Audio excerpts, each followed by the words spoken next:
औज़ु बिल्लाहि मिनश शैतानिर रजीम बिस्मिल्लाहिर रहमानिर रहीम वला तक़रबुज़्ज़िना इन्नहु कान फ़ाहिशा व साअ सबीला। तर्जुमा, और ज़िना के करीब न जाओ, बेशक वो बेहयाई और बुरी राह है। फ़ायदा, यानी ज़िना करना तो अल्लाह और उसके रसूल की बहुत बड़ी सख्त नाफरमानी है, लिहाजा इसके करीब भी मत जाओ। और ला तक़रबू में मुबादी ज़िना जैसे बदनज़री, गाना वगैरह से बचने की हिदायत कर दी गई है। एक है हकीकतन ज़िना और एक है मुबादी ज़िना। ये दोनों चीज़ों को इस आयत के अंदर बयान कर दिया गया है। तो इंसान ये आँख से भी ज़िना करता है और इसी तरीके से कान से भी ज़िना करता है, पाँव से भी ज़िना करता है। आँख का ज़िना जो है वो नामहरम औरत को देखना है, और इसी तरीके से पाँव का जो ज़िना है वो चल के जाना है। तो अलगर्ज़ इसी तरीके से जितनी भी मुबादी ज़िना चीज़ें हैं तो ये सारी की सारी इसके अंदर आ जाती हैं। तो इस वजह से फरमाया वला तक़रबुज़्ज़िना, तुम ज़िना के करीब भी मत जाना। तो ज़िना ये बहुत बड़ा जुर्म है, अल्लाह ताला की नाराज़गी का सबब है। तो इस वजह से इससे बचना चाहिए। नंबर 2, हदीस मुबारक सही बुखारी जिल्द 2 के अंदर ये रवायत मौजूद है। हज़रत उस्मान रज़ी अल्लाह ताला अन्हु से रावी है इसके, फरमाते हैं अल्लाह के नबी सल्लल्लाहु अलैहि वसल्लम ने फरमाया खैरुकुम मन तअल्लमल कुरआन व अल्लमा, तुम में से बेहतरीन शख्स वो है जो कुरआन करीम को सीखता है और सिखाता है। अब देखें, जहाँ पे फरमाया तुम में से सबसे बेहतर शख्स वो है जो कुरआन करीम सीखे और सिखाए। अगर हमें हुकूमत ये एजाज़ दे दे कि ये आदमी सबसे बेहतर है तो हम कितना फ़ख्र करते हैं अपने पे, देखो ना हुकूमत ने मुझे ये एजाज़ दिया है। तो इस वजह से ये जो एजाज़ है ये अल्लाह के नबी सल्लल्लाहु अलैहि वसल्लम दे रहे हैं। तो इस वजह से ये बहुत बड़ी नेमत है। तो इस वजह से कुरआन करीम को सीखना भी चाहिए और हत्तल इम्कान जितनी बंदा कोशिश कर सकता हो दूसरे को सिखाना भी चाहिए। तो इस वजह से फरमाया खैरुकुम मन तअल्लमल कुरआन व अल्लमा, बेहतरीन शख्स वो है जो कुरआन करीम को सीखता है और सिखाता है। हाफिज़ कुरआन के फ़ज़ाइल बहुत हैं। आपने हदीस पढ़ी होगी कि हाफिज़ कुरआन के वालिदैन को कल क़यामत वाले दिन उनके सर पर एक ऐसा ताज पहनाया जाएगा जिसकी रोशनी सूरज की रोशनी से भी ज़्यादा होगी। ये एक एजाज़ होगा हाफिज़ कुरआन के वालिदैन का। तो इस वजह से तमाम वालिदैन को ये बात चाहिए कि वो अपने बच्चों को हिफ़्ज़ करवाएं। और इसी तरीके से हदीस मुबारक के अंदर आता है हाफिज़ कुरआन कल क़यामत वाले दिन ऐसे 10 लोगों की सिफारिश करेगा जो इसके रिश्तेदार होंगे और जिन पर जहन्नम वाजिब हो चुकी होगी। तो इस वजह से हमें सिफारशी तैयार करने चाहिए। देखें, स्कूल और कॉलेज में ये डॉक्टर बनते हैं, इसी तरीके से इंजीनियर बनते हैं। तो इस वजह से ये स्कूल और कॉलेज ऐसे लोग तैयार करते हैं। तो मदारिस जो है ये सिफारशी तैयार करते हैं। तो कल क़यामत वाले दिन ये डॉक्टरी और इसी तरीके से इंजीनियरी ये काम नहीं आएगी, बल्कि कल क़यामत वाले दिन ये सिफारशी काम आएंगे। तो इस वजह से हमें मदारिस और अहले मदारिस वालों का तावन करना चाहिए। और ख़ुद भी तावन 2 तरह का है, एक ये है कि हम माली मदद करें, ये भी करनी चाहिए। और इसी तरीके से दूसरा तावन ये है कि हम अपने बच्चों को और अपनी बच्चियों को मदारिस में दाखिल करवाएं और उनको ये तालीम दें, वो तालीम के जिसके मुतालिक अल्लाह के नबी सल्लल्लाहु अलैहि वसल्लम ने फरमाया है ये बेहतरीन तालीम है। अब ख़ुद अंदाज़ा लगा लें, जिसके मुतालिक अल्लाह के नबी फरमाए कि ये बेहतरीन तालीम है, उससे बेहतर तो कोई तालीम हो ही नहीं सकती। नंबर 3, तसव्वुफ़ व तज़किया। तसव्वुफ़ रूहानी बीमारियों की तशख़ीस और इनके इलाज का नाम है, जिसको कुरान करीम में तज़किया नफ्स और हदीस में लफ्ज़ एहसान से ताबीर किया है। देखें, 2 तरह की बीमारियां होती हैं। नंबर 1 रूहानी, नंबर 2 जिस्मानी। हमें जिस्मानी बीमारी लगती है तो हम तो फ़ौरन अस्पताल की तरफ दौड़ पड़ते हैं कि डॉक्टर के पास जाते हैं, जी चेकअप करवा के आए, फिर वो दवाएं और गोलियां वगैरह देता है तो हम खाते हैं। तो जिस्मानी बीमारी का तो हम बड़ा ख्याल रखते हैं, लेकिन रूहानी बीमारी का हम ख्याल नहीं रखते। हालांकि जिस्मानी बीमारी से ज़्यादा जो बदतर बीमारी है वो रूहानी बीमारी है, तो इस वजह से इसका हमें ज़्यादा ख्याल रखना चाहिए। तो इस वजह से इस रूहानी बीमारी की तशख़ीस और इनके इलाज का नाम तसव्वुफ़ है। तो कुरान करीम में भी इसका तज़किरा है, अहादीस के अंदर भी इसका तज़किरा है। वक़्त नहीं है वरना इस पे भी बात करता। बैत अक़ायद व अमाल की इस्लाह फ़र्ज़ है, जिसके लिए सहीउल अक़ीदा, सुन्नत के पाबंद, दुनिया से बेरग़बत और आखिरत के तालिब मजाज़ बैत शेख तरीक़त से बैत होना मुस्तहब बल्कि वाजिब के करीब है। तो इस वजह से किसी ऐसे शेख से बैत करें जो मजाज़ बैत भी हो और बेरग़बत हो, दुनिया से आखिरत का तालिब हो, तो ऐसे शख्स से बैत करनी चाहिए, चाहे वो मर्द हो या औरत हो, हर एक को बैत होना चाहिए। देखिए, इसमें 2 बातों का ख्याल रखें। नंबर 1, आप देखें कि आपकी तबीयत जो है उसका मेलान किस जानिब है, आपका मिजाज क्या है। अगर आपका मिजाज तबलीगी जमात वाला है, फिर तो आप बैत हों ऐसे शेख तरीक़त से कि जिसका मिजाज भी आपके मिजाज की तरह ही हो। और अगर आपका मिजाज ऐसा है कि जो तबलीगी जमात वालों के मिजाज की तरह नहीं है, बल्कि फ़िरके बातिला के ख़िलाफ़ लड़ने वाला आपका मिजाज है, तो फिर ऐसे शेख को तलाश करें जो आपके इस मिजाज के मुताबिक हो। उस सूरत में नफ़ा होगा, वगरना नफ़ा नहीं होता या बहुत कम नफ़ा होता है। नंबर 2, उस शेख से बैत करें जिससे आपका राब्ता ज़्यादा से ज़्यादा रहे। क्यों? ये नहीं है कि जो आदमी बहुत ज़्यादा मशहूर हो गया है उससे आदमी बैत कर ले और फिर 2-2, 3-3 साल तक राब्ता ही ना हो सके। तो जब 2-2, 3-3 साल तक राब्ता नहीं हो सकेगा तो फिर बैत का फ़ायदा नहीं होगा। क्यों? अपनी बीमारियां हम बता नहीं सकेंगे, वो हमारा इलाज कर नहीं सकेंगे। तो इस वजह से ऐसे शेख से बैत हों जो आपके करीब हो और जिससे आप बैत हो के फ़ायदा हासिल कर सकें। इन 2 बातों का भी ख्याल रखें। औरत अपने पीर और शेख से पर्दा करे।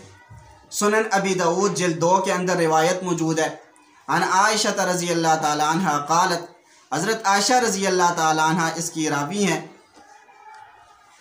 फरमाती हैं कि एक औरत के हाथ में एक पर्चा था। इसने पर्चा देने के लिए पर्दे के पीछे से अल्लाह के नबी सल्लल्लाहु अलैहि वसल्लम की तरफ हाथ बढ़ाया तो आप सल्लल्लाहु अलैहि वसल्लम ने हाथ रोक लिया और फरमाया कि मुझे मालूम नहीं है कि ये मर्द का हाथ है या औरत का हाथ है। तो वो कहने लगी कि ये औरत का हाथ है। अल्लाह के नबी सल्लल्लाहु अलैहि वसल्लम ने फरमाया, अगर तू औरत होती तो अपने नाखनों को रंग लेती, यानी हदीस में आया है यानी बिलहिन्ना, मतलब कि आप मेहंदी लगा लेती। तो इस वजह से औरत और मर्द के हाथ में फ़र्क होना चाहिए। मर्द तो मेहंदी नहीं लगाते, तो इस वजह से औरतों को हाथों के जो नाखिन है इस पर मेहंदी लगाने का एहतमाम करना चाहिए। इससे ये बात साबित होती है। तशरी। इस हदीस से ये बात मालूम हुई कि सहाबियात अल्लाह के नबी सल्लल्लाहु अलैहि वसल्लम से पर्दा करती थी, इसीलिए तो एक औरत ने पर्दे के पीछे से पर्चा देने के लिए हाथ बढ़ाया। अगर बेपर्दा सामने आती तो पर्दे की क्या ज़रूरत थी। फ़ायदा, इस हदीस से उन जाहिल पीरों की गुमराही भी मालूम हुई जो अपनी मुरीदनियों के घरों में बेमहाबा घुस जाते हैं और पर्दे का एहतमाम नहीं करते। बाज़ औरतें कहती हैं कि इनसे क्या पर्दा, पीर मियाँ हैं, नेक आदमी हैं, भला अल्लाह के रसूल सल्लल्लाहु अलैहि वसल्लम से बढ़कर कौन नेक पारसा और पाकबाज होगा। जब सहाबियात ने अल्लाह के नबी सल्लल्लाहु अलैहि वसल्लम से भी पर्दा किया तो किसी दूसरे के लिए क्या गुंजाइश हो सकती है जो नेकी के झूठे दावे करके बेमहाबा औरतों में चले जाते हैं। ऐसे लोग पीर व मुर्शद नहीं बल्कि गुमराह है जो शैतान की राह दिखाते हैं। ऐसे लोगों से बैत वगैरह होना और इनको अपना मुर्शिद बनाना हराम है। मर्दों और औरतों दोनों को ऐसे पीरों से बचना ज़रूरी है। देखिए, हमारे यहाँ माहौल में यही चीज़ है कि बैत है ऐसे आदमी से कि ना उसकी दाढ़ी है, ना वो उसकी हैयत सुन्नत के मुताबिक है। तो इसी तरीके से जब वो मिलने के लिए जाती हैं तो कोई पर्दे का एहतमाम नहीं है। तो दावा क्या होता है कि ये तो पीर साहब हैं, ये तो बड़े पाक हैं। हकीकतन वो पाक नहीं होते, बल्कि वो उसके दिल में यूँ समझ लें कि हैवानियत छुपी होती है।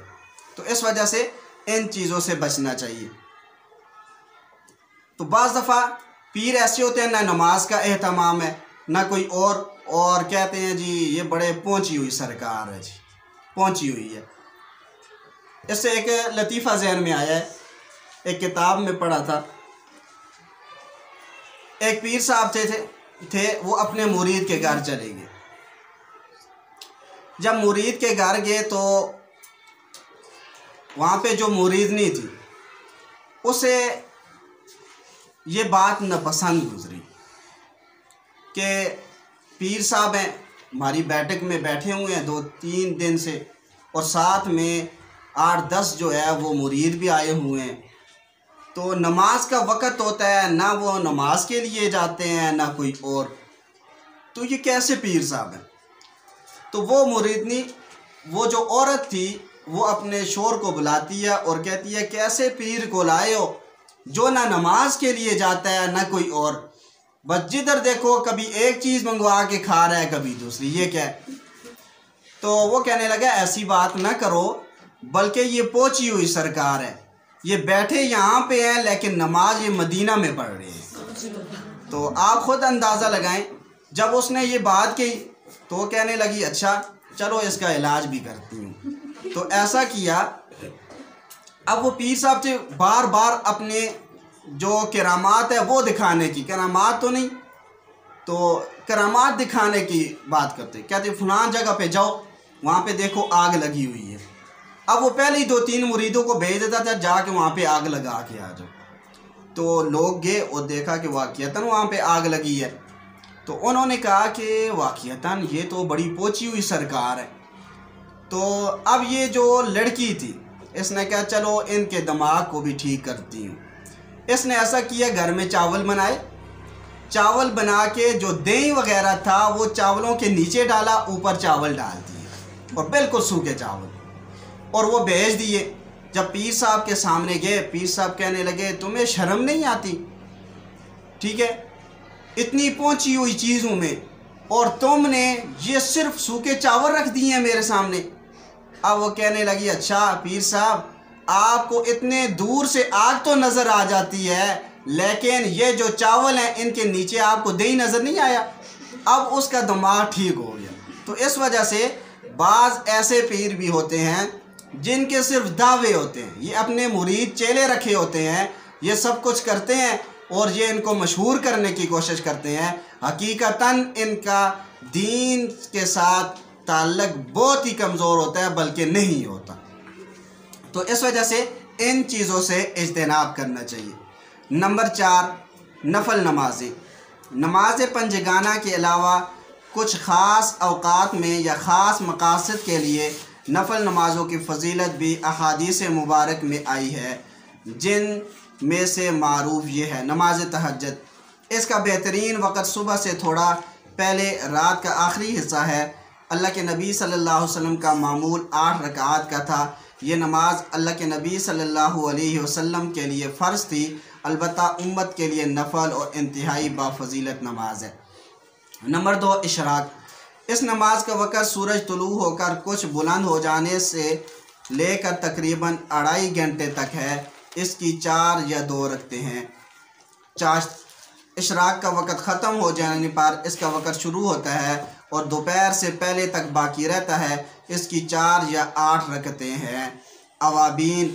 मगरब के फ़र्ज़ और सुन्नतों के बाद 4 से लेकर 20 रकात तक नवाफिल की अदायगी नमाज अवाबीन कहलाती है।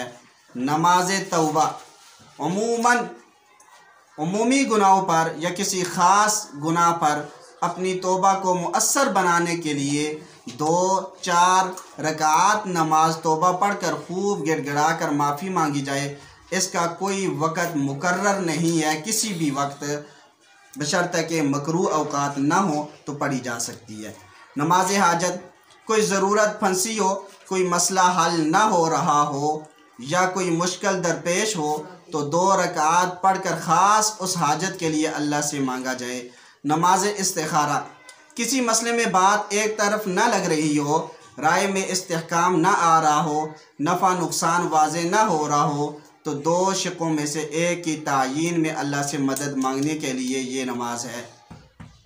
इसमें 2 रकत यकसुई के साथ मसलन सोते वक्त पढ़ी जाती हैं और इसके बाद मसनून दुआए इस्तिखारा पढ़ी जाती है।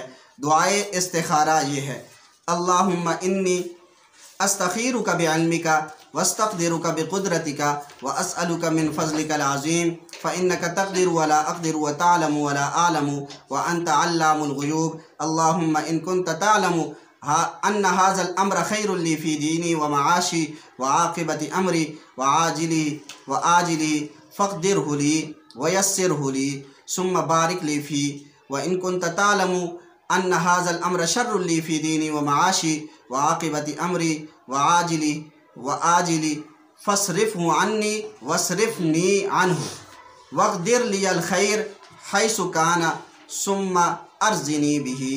ये सही बुखारी के अंदर ये दुआ मनकूल है। इस्तिखारा की दुआ का मतलब और मफ़हूम है, अल्लाह में आपके इल्म के वास्ता देकर आपसे खैर और भलाई तलब करता हूँ या करती हूँ और आपकी कुदरत का वास्ता देकर मैं अच्छाई पर कुदरत तलब करता हूँ और आपसे आपका बड़ा फजल मांगता हूँ। आप कुदरत रखते हैं और मुझ में कुव्वत नहीं। आप इल्म रखते हैं, मैं इल्म नहीं रखता और आप गैब जानने वाले हैं। या अल्लाह, अगर आपके इल्म में है कि ये मामला इस मौका पर इस मामले का तसव्वुर दिल में लाएं।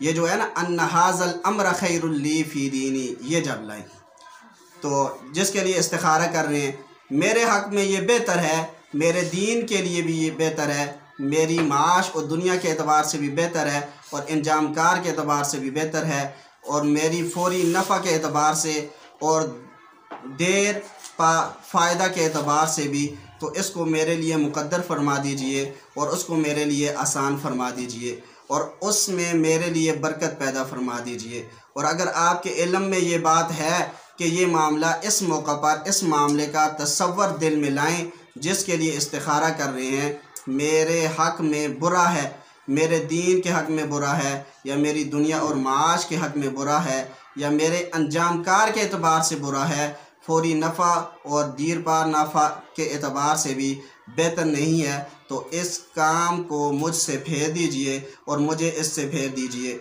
और मेरे लिए खैर मुक़द्दर फरमा दीजिए जहाँ भी हूँ। यानी अगर ये मामला मेरे लिए बेहतर नहीं है तो इसको छोड़ दीजिए और इसके बदले जो काम मेरे लिए बेहतर हो इसको मुक़द्दर फरमा दीजिए, फिर मुझे इस पर राज़ी भी कर दीजिए और इस पर मुतमईन भी कर दीजिए। देखें, दुआ करते वक्त जब हाज़ल अम्र पर पहुँचे तो अगर अरबी जानते हैं तो इस जगह अपनी हाजत का तज़किरा करें, जिसके नीचे लाइन भी लगी हुई है।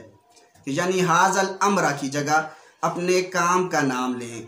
मसलन हाजल सफ़र, हाजल निकाह या हाजल तजारत या हाजल मबी कहें। और अगर अरबी नहीं जानते तो हाजल अम्र ही कहकर दिल में अपने इस काम के बारे में सोचें जिसके लिए आप इस्तिखारा कर रही हैं। सलातुत तस्बीह ये पसंदीदा नफल नमाज है जिसकी ताकीद अल्लाह के नबी सल्लल्लाहु अलैहि वसल्लम ने अपने चचा हज़रत अब्बास रज़ी अल्लाह ताला अन्हु को की थी। इस नमाज पर हर किस्म के सगीरा गुनाहों की माफ़ी की फजीलत बताई गई है। तरीक़ा सलातुत तस्बीह, तीसरे कलमे का पहला हिस्सा सुब्हानल्लाह वल्हम्दुलिल्लाह वला इलाहा इल्लल्लाह वल्लाहु अकबर 4 रकत नफल में 300 मरतबा पढ़ना है। इस तरह के हर रकत में 75 मरतबा हो जाए। इसके 2 तरीके रिवायात में आते हैं जो दर्ज झैल नक्शे से वाज़ेह हैं। अब देखें, ऊपर लिखा है अरकान, आगे लिखा है तस्बीह कब पढ़नी है, और फिर आगे पहला तरीका और दूसरा तरीका। अब देखिए क़ियाम, सुब्हानकल्लाहुम्मा के बाद किरात से पहले एक तरीका यह है कि नहीं पढ़नी। फिर क़ियाम है, किरात के बाद रुकू से पहले 15 मरतबा पढ़ें। सुबहान रब्बियल अज़ीम 3 मरतबा के बाद 10 मरतबा ये फिर पढ़ें। और रब्बना लकल हम्द के बाद खड़े होकर फिर 10 मरतबा पढ़ें, पहला सजदा। फिर सुबहान रब्बियल आला 3 मरतबा के बाद 10 मरतबा ये पढ़ें। फिर जलसा, दोनों सजदों के दरमियान बैठते हुए 10 मरतबा पढ़ें। दूसरा सजदा है सुबहान रब्बियल आला 3 मरतबा के बाद फिर 10 मरतबा ये पढ़ें। यह कादा ऊला दूसरे सजदे के बाद बैठकर दूसरी चौथी रकत में तशहुद से पहले 10 मरतबा पढ़ें। तो अब ये 75 मरतबा ये बन जाती है। कुल तादाद एक रकत में 75 बनती है, तो 4 रकतों में 75 को 4 से ज़रब दो तो ये 300 मरतबा बन जाती है। एक तरीका ये है। दूसरा यह है कि सुब्हानकल्लाहुम्मा के बाद किरात से पहले आप 15 मरतबा पढ़ें। किरात के बाद रुकू से पहले 10 मरतबा पढ़ें। सुबहान रब्बियल अज़ीम 3 मरतबा के बाद फिर 10 मरतबा पढ़ें। रब्बना वलकल हम्द के बाद खड़े होकर फिर 10 मरतबा पढ़ें। सुबहान रब्बियल आला 3 मरतबा के बाद फिर 10 मरतबा पढ़ें। फिर जलसा दोनों सजदों के दरमियान बैठते वक्त फिर आप 10 मरतबा पढ़ें। और दूसरा सजदा सुबहान रब्बियल आला 3 मरतबा के बाद फिर 10 मरतबा पढ़ें। और कादाई ऊला दूसरे सजदे के बाद बैठकर दूसरी चौथी रकत में तशहुद से पहले यहाँ पे नहीं पढ़नी। तो ये 75 मरतबा हो गई है, तो 4 से फिर इसको ज़रब दो तो ये 300 मरतबा बनती है। ये 2 तरीके जो है वो अहादीस के अंदर मनक़ूल हैं। जो तरीका भी आपको आसान लगे उस पर आप ये सलातुत तस्बीह पढ़ सकती हैं। नंबर 5 आखिर में दुआ, मुलाकात के वक़्त की दुआ। सुनन तिरमिज़ी जिल्द 2 के अंदर है अस्सलामु अलैकुम व रहमतुल्लाहि व बरकातुहू। तर्जुमा, तुम पर सलामती और अल्लाह की रहमत और बरकतें हों।